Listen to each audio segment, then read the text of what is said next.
Hey guys, got some great news. Huawei Watch Fit 3 finally has got a calculator. When this watch was released a couple of weeks ago, it didn't came with a calculator and they finally added one.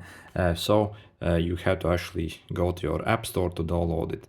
So this is what the calculator will look like, and it's pretty decent calculator.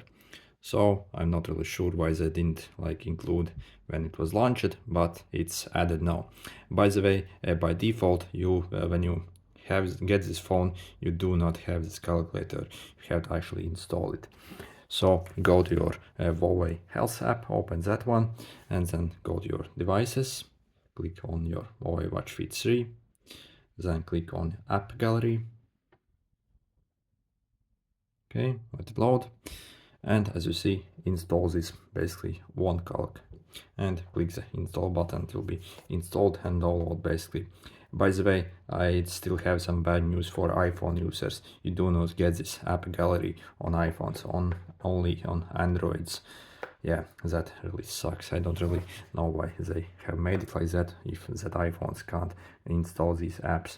Really, Huawei should have done better. Anyway, still pretty cool that this finally has a calculator. If this was helpful, make sure to hit the like button. See you!